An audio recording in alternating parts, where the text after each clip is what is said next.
আসসালামু আলাইকুম রহমতুল্লাহ। এটা হচ্ছে হারমাত চ্যাপ্টার 14 প্রবাবিলিটি। ইট মিনস সম্ভাবনা যে চ্যাপ্টারটা আছে, এই চ্যাপ্টারটা থেকে আমাদের বরিশাল বোর্ড 26 সালে যে সিকিউটা সিলেক্ট হয়েছিল, এই সিকিউটা নিয়ে একটু কথা বলবো। আমাদের ক নম্বর কোশ্চেনে বলা আছে যে একটা নিরপেক্ষ মুদ্রা ও একটা নিরপেক্ষ ছক্কা একত্রে নিক্ষেপ করা হলো, ঘটনাটির প্রবাবিলিটি ট্রি তৈরি করো। যদিও আমাদের এখানে নমুনা ক্ষেত্রটা তৈরি করতে বলে নাই, শুধুমাত্র প্রবাবিলিটি ট্রিটা আঁকতে বলছে। তবুও আমরা প্রবাবিলিটি ট্রিটা অঙ্কনের সাথে সাথে আমরা নমুনা ক্ষেত্রটাও তৈরি করে ফেলবো। যাই হোক, আমরা সবাই জানি আমাদের যে বেসিক লেকচার ছিল সেখানে আমরা কিন্তু এরকম একটা সূত্র পড়ে আসছিলাম যে এম সংখ্যক মুদ্রা এবং এন সংখ্যক ছক্কা, এন সংখ্যক ছক্কা একত্রে নিক্ষেপ করলে, একত্রে নিক্ষেপ করলে, নিক্ষেপ করলে মোট নমুনা বিন্দুর সংখ্যা, মোট নমুনা বিন্দুর সংখ্যা 6 টু দি পাওয়ার, সরি, যেহেতু আমরা প্রথমে এখানে মধ্য চিন্তা করছি তাহলে হবে 2 এর পাওয়ার m ইন্টু 6 এর পাওয়ার হচ্ছে n, যেখানে m হচ্ছে আমি কয়টা মুদ্রা নিক্ষেপ করছি। আর মাথায় রাখবা মুদ্রার ক্ষেত্রে বেস অল টাইম ফিক্সড, সেটা হচ্ছে 2। আর ছক্কার ক্ষেত্রে বেস অল টাইম ফিক্সড, সেটা হচ্ছে 6। আর এন হচ্ছে ছক্কার সংখ্যা। তাহলে দেখো, এখানে কিন্তু মুদ্রা নিক্ষেপ করা হয়েছিল একটা, আর ছক্কাও নিক্ষেপ করা হয়েছিল একটা। তাহলে এম এর জায়গায় বসবে হচ্ছে 1, আর 6 এর ঘাত যে এন আছে এই এন এর জায়গায় বসবে 1। এটা ক্যালকুলেশন করলে আমাদের রেজাল্ট হবে 12। ইট মিনস আমাদের এই ঘটনার জন্য মোট নমুনা বিন্দুর সংখ্যা কয়টা হবে সেটা আমরা আগে থেকে বের করে নিলাম যে 12টা নমুনা বিন্দুর সংখ্যা হবে। এখন হচ্ছে আমরা যদি প্রবাবিলিটি ট্রিটা অঙ্কন করি, দেখো এখানে মুদ্রা এবং ছক্কা এই দুইটা কিন্তু একত্রে নিক্ষেপ করছে, মুদ্রা এবং ছক্কা। আর তুমি ট্রিটা আঁকার জন্য প্রথমে যদি ছক্কা চিন্তা করো তাতেও নো প্রবলেম, তুমি যদি মুদ্রা চিন্তা করো তাতেও নো প্রবলেম, কারণ দুইটা আমরা একত্রে নিক্ষেপ করেছি। আমি যদি ছক্কাটাকে আমি নিক্ষেপ করি তাহলে আমাদের এই একবার ছক্কাটা নিক্ষেপের জন্য, ইট মিনস এই ছক্কাটাকে যদি আমরা একবার নিক্ষেপ করি তাহলে কেস কি কি ঘটতে পারে।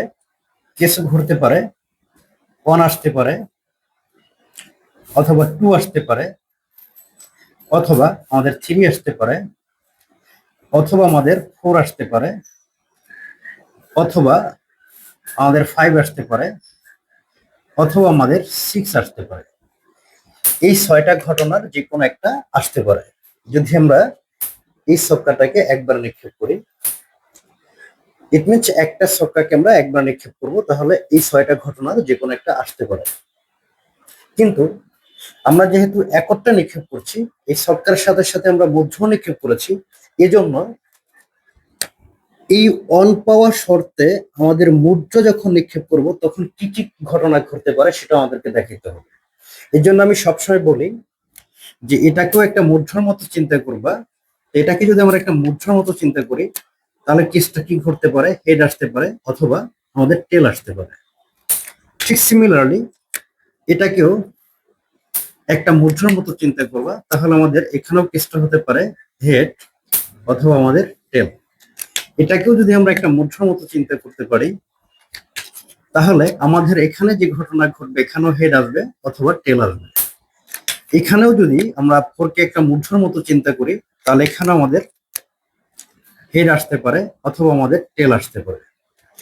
এখানেও যদি আমরা 5 কে একটা মুদ্রার মতো চিন্তা করি তাহলে আমাদের এখানে আসতে পারে হেড আর আসতে পারে টেল।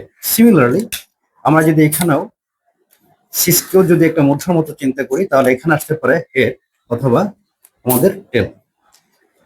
এখন আসলে আমরা যদি নমুনা ক্ষেত্রটা তৈরি করে ফেলি, তাহলে নমুনা ক্ষেত্রটা হবে নমুনা ক্ষেত্র। আমাদের কোশ্চেনে যদিও নমুনা ক্ষেত্র চাইনি, আমাদের শুধু চেয়েছিল এই প্রবাবিলিটি ট্রিটা, প্রবাবিলিটি ট্রি। এটা হচ্ছে আমাদের প্রবাবিলিটি ট্রি। তাহলে দেখো, নমুনা ক্ষেত্র যদি তৈরি করতে চাই তাহলে কি কি হতে পারে? 1h, তারপর হচ্ছে 1t, 2h 2t, তারপরে 3h 3t। আমরা এখানে লিখে দিতে পারি 1h, তারপরে হচ্ছে 1t, তারপর হচ্ছে 2h, তারপর হচ্ছে 2t, তারপরে 3h, তারপরে 3t, 4h, 4t, 5h, 5t, তারপরে 6h, তারপর হচ্ছে 6t। আমরা একটু চেক করে দেখি যেখানে নমুনা বিন্দু কয়টা এসেছে। আমরা জানি এই সেটের মধ্যে প্রত্যেকটা উপাদানকে এক একটা নমুনা বিন্দু বলা হয়। তাহলে 1 2 3 4 5 6 7 8 9 10 11 12, এবং সবগুলো নমুনা বিন্দুকে নিয়ে আমি যে একটা সেট তৈরি করলাম, এটাকে আমরা বলি নমুনা ক্ষেত্র। অ্যাকচুয়ালি আমাদের ক নম্বর অঙ্কের সমাধানটা ছিল এটাই। আমরা এখানে লিখে দিলাম অ্যান্সার। যদিও আমরা এটা এক্সট্রা কাজ করেছি, এটা না করলেও চলবে। আমরা এখন যদি খ নম্বর অঙ্কের সমাধানটা দেখি, আমাদের খ নম্বরে বলা আছে লাল রঙের ছক্কার 1/5, লাল রঙের ছক্কার 1/5 নিক্ষেপ করা হলো। ইট মিনস আমাদের এখানে উদ্দীপকে একটা ইনফরমেশন দেওয়া আছে যে একটা জুড়িতে 7টা সাদা, 9টা কালো ও 10টা লাল রঙের ছক্কা আছে। এই যে আমাদের 10টা লাল রঙের ছক্কা আছে, এই 10টার 1/5, তার মানে আগে আমাকে বের করে নিতে হবে ওই 10টার 1/5 কত হয়। কারণ আমাদেরকে এখানে বলেছে লাল রঙের ছক্কা, আর লাল রঙের ছক্কা আছে আমার 10টা, এই 10টার 1/5। তাহলে আমরা একটু এখানে লিখে নেই খ নম্বর, লাল রঙের, লাল রঙের 1/5, 1/5। আমাদের লাল রং হচ্ছে 10টা, এই 10-এর মাথায় রাখবে এর কথা বলা যায় কথা, গুণ বলা একই কথা। তাহলে 10-এর 1/5, এটার মানে হচ্ছে 5/1 ভাগ, 1/5, 1 থাকবে উপরে, আর এই পঞ্চমাংশ ইট মিনস 5 এটা থাকবে নিচে। 1/5 মানে হচ্ছে 5/1 এত টি। এটা যদি ক্যালকুলেশন করি 5 দ্বারা যদি 10 কে কাটি, তাহলে আমাদের আসবে হচ্ছে 2, ফাইনালি চলে আসবে 2t। এখন দেখো বলছে লাল রঙের ছক্কার 1/5 নিক্ষেপ করা হলো, মানে ছিল 10টা, বাট আমাদের নিক্ষেপ করেছে ওই 10টা থেকে 2টা, কারণ লাল রঙের 1/5 হচ্ছে 2টি।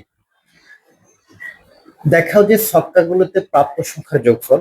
ইট মিনস আমরা এই 2টা ছক্কা যখন নিক্ষেপ করব, যে যে সংখ্যা পাবো সেগুলোকে যোগ করব, সেই যোগফলটা মৌলিক হওয়ার সম্ভাবনা হাফ অপেক্ষা ছোট। ইট মিনস আমাদের মেন কাজ হচ্ছে প্রথমে সংখ্যাগুলো যোগ করব, ওই যোগফলটা দেখব মৌলিক সংখ্যা কিনা, ওই মৌলিক সংখ্যা হওয়ার সম্ভাবনা যেটা আসবে সেটা অবশ্যই হাফ থেকে ছোট হতে হবে।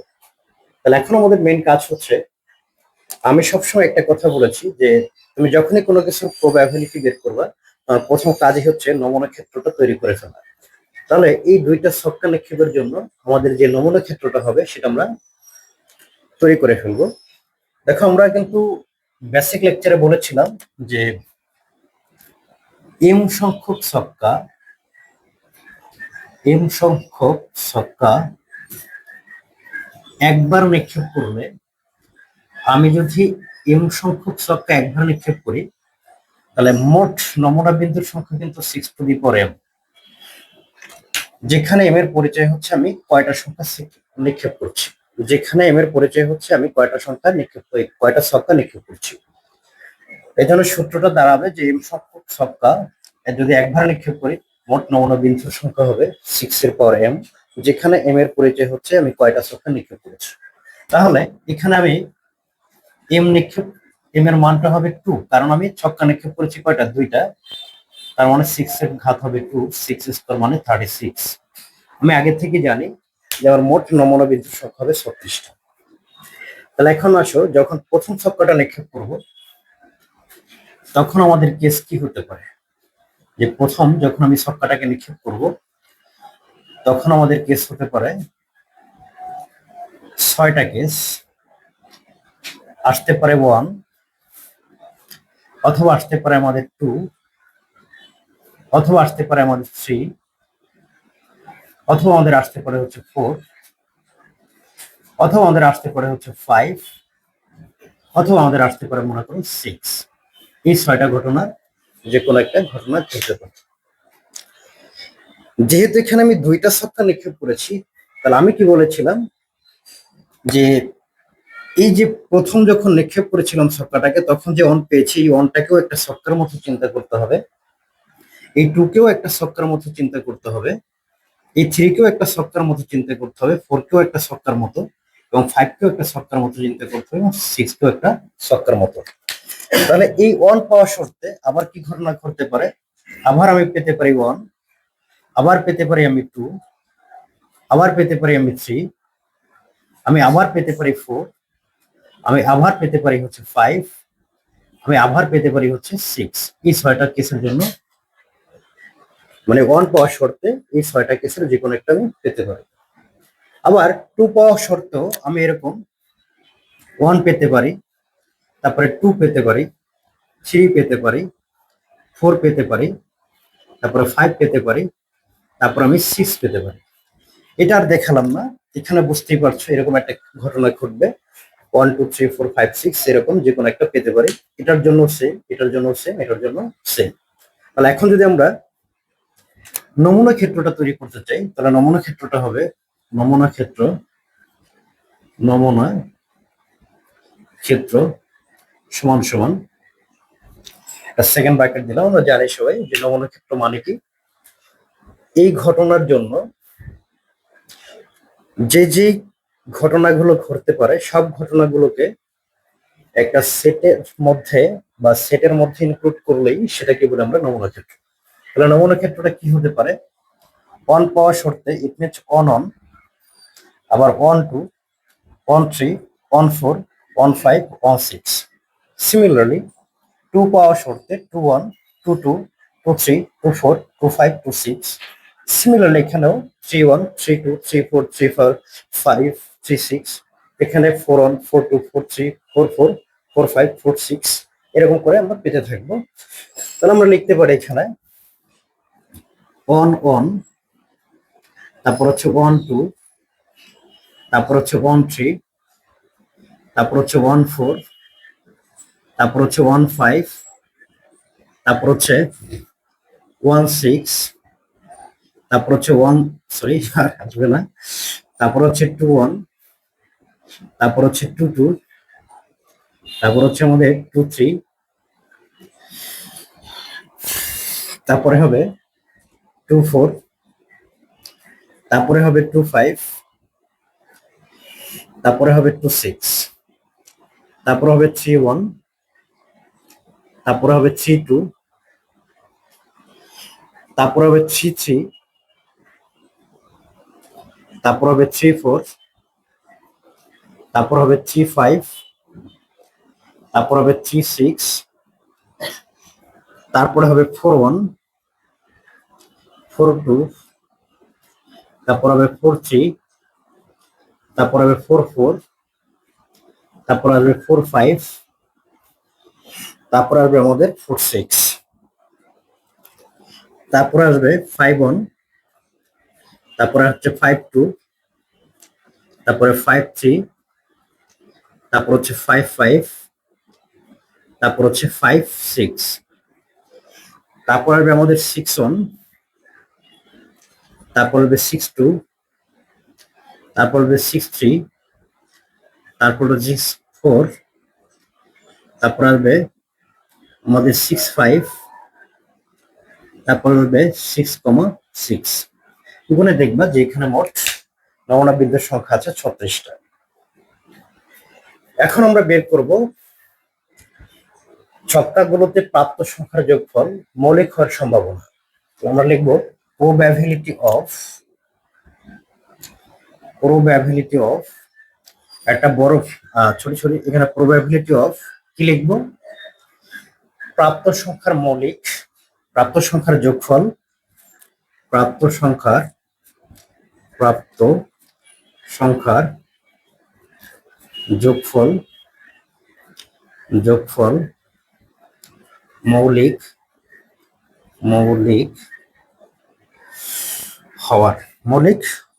অথবা শুধুমাত্র এটুকু লিখে দিলাম যে প্রবাবিলিটি অফ প্রাপ্ত সংখ্যার যোগফল মৌলিক। তার মানে প্রাপ্ত সংখ্যার যোগফল মৌলিক হওয়ার সম্ভাবনা। আমরা সবাই জানি কোনো কিছুর সম্ভাবনা বের করার সূত্র হচ্ছে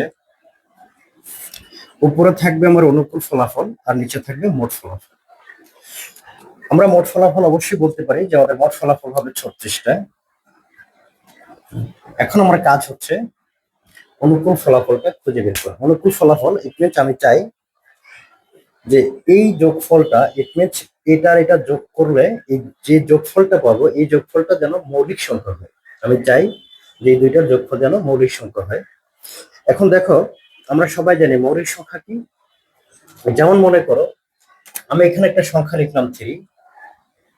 এই 3-র কিন্তু শুধুমাত্র 1 এবং 3 এছাড়া আর কোনো গুণনীয়ক নাই।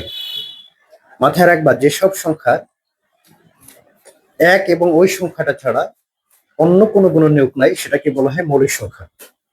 বাট আমি এখানে আরেকটা সংখ্যা লিখলাম, মনে করো 4। আমরা জানি 4 কিভাবে লেখা যায়, 1 × 4 = হচ্ছে 4, তারপর হচ্ছে 2 × 2 = হচ্ছে 4। ইট মিনস 4 এর কিন্তু 1 এবং এই সংখ্যাটা ছাড়া অন্তত আরো একটা গুণনীয়ক আছে।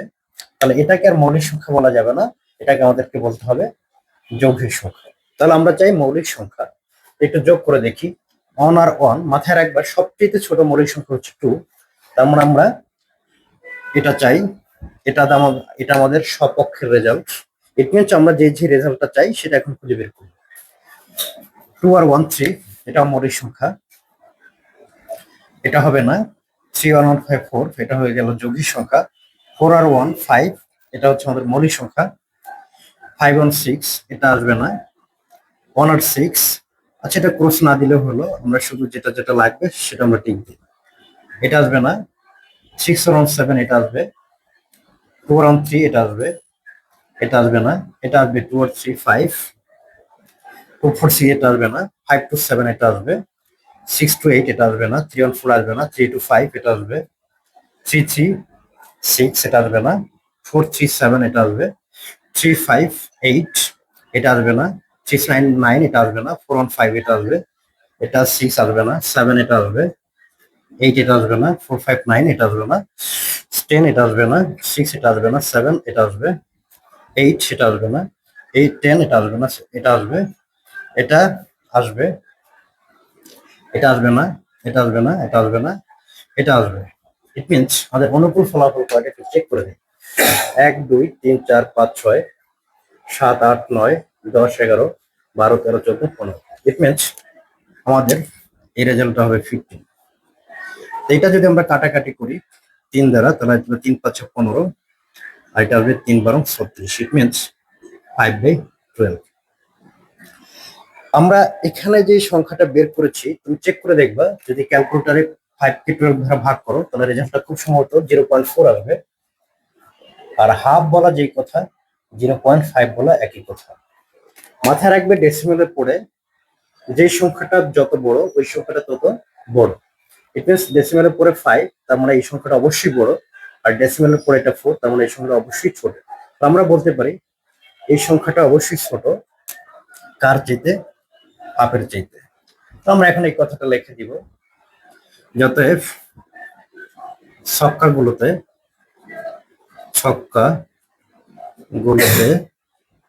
গুলোতে প্রাপ্ত সংখ্যার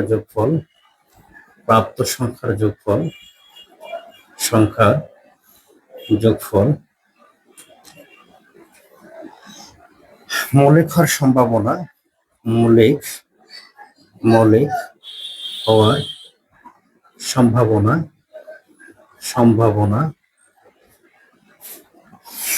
হাফ অপেক্ষা ছোট, হাফ অপেক্ষা অপেক্ষা ছোট দেখানো দেখানো হলো। অ্যাকচুয়ালি এটাই ছিল আমাদের যে খ নম্বর অঙ্কটা আছে, এই খ নম্বর অঙ্কের সমাধান।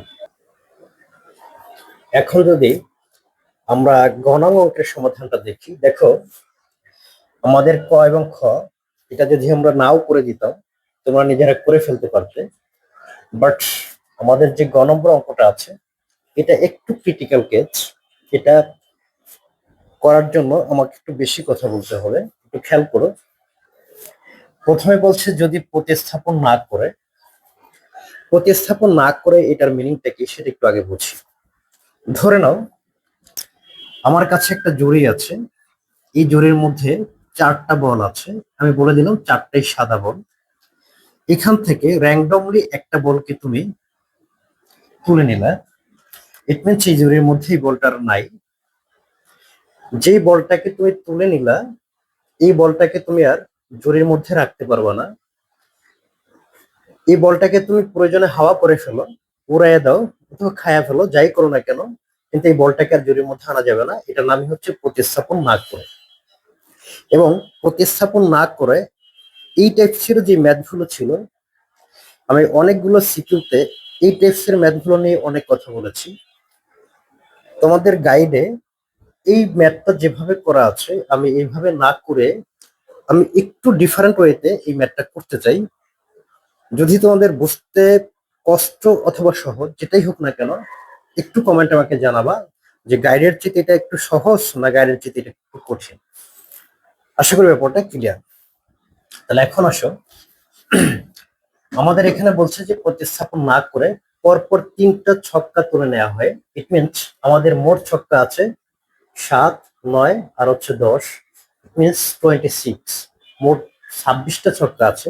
এই 26টা ছক্কার 3টা ছক্কা তুলে নেওয়া হয়, তবে সবগুলো ছক্কা একই রঙের। তোমাকে কিন্তু স্পেসিফিক এখানে বলে নাই যে 3টেই সাদা হতে হবে অথবা 3টেই কালো হতে হবে অথবা 3টেই লাল হতে হবে, বলছে সেম কালার। ইট মিনস সাদা হলেও নো প্রবলেম, কালো হলেও নো প্রবলেম, লাল হলেও নো প্রবলেম, হওয়ার সম্ভাবনা নির্ণয় করো। শুধুমাত্র একটা টেকনিক মাথায় রাখবা, সেটা হচ্ছে যখনই তোমার কোশ্চেনে বলবে একই রঙের, আমি কথাটা আবার বলে দিচ্ছি, যখন এই টেকনিকটা তখন ইউজ করা যাবে যখন তোমাকে স্পেসিফিক না সাদা না কালো না লাল বলবে, বলবে সেম কালার, ইট মিনস একই রঙের। তখন তুমি যে কাজ করবা, প্রতিটি রঙের 3টি হওয়ার সম্ভাবনা, 3টি হওয়ার সম্ভাবনা বের করবা। যদিও এই লাইনটা বুঝতে অসুবিধা হতে পারে, এজন্য আমি এখানে বলে দিচ্ছি যে এই লাইনটার মিনিংটা কি। এই লাইনটার মিনিংটা হচ্ছে যে তুমি যে 3টা ছক্কা তুলে নিয়েছিলা ওই 3টা ছক্কাই সাদা হবে সেটা একবার বের করবা, আবার 3টা ছক্কাই একবার কালো হবে সেটা একবার বের করবা, আবার 3টা ছক্কাই লাল হবে সেটা একবার বের করবা। ইট মিনস সোজা কথা, আমি যে 3টা ছক্কাকে তুলে নিয়েছিলাম ওই 3টা ছক্কাই সাদা সেটা বের করবা একবার, আবার ওই 3টা ছক্কাই কালো সেটা বের করবা একবার, ওই 3টা ছক্কা লাল সেটা বের করবা একবার। কেন করবা? কারণ তারা বলে দেয় নাই যে এটা সাদা হবে, কালো হবে না লাল হবে, যে কোনো কালার হলেই হবে। ইট মিনস আমি চাই হোক সাদা অথবা হোক সে কালো অথবা সে হোক লাল, কিন্তু তিনটাই একই রঙের হতে হবে। আশা করি ব্যাপারটা ক্লিয়ার।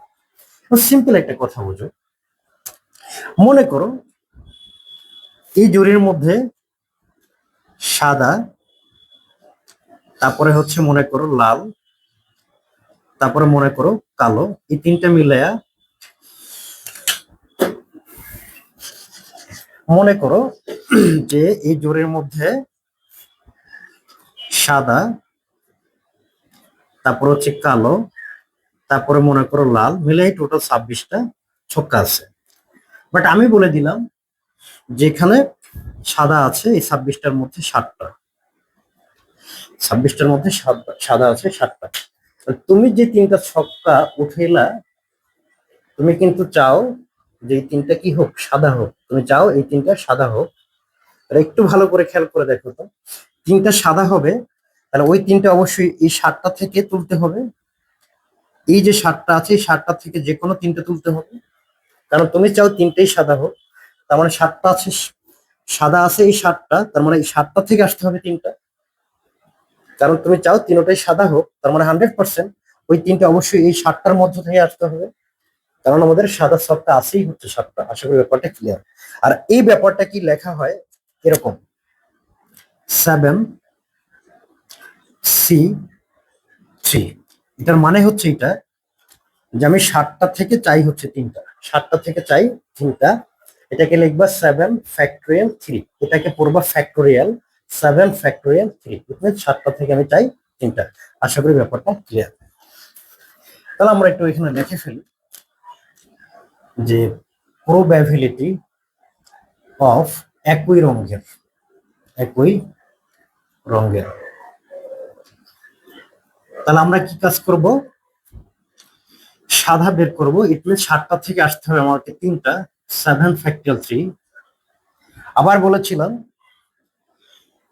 3টাই কালো হবে, সেটা বের করবা।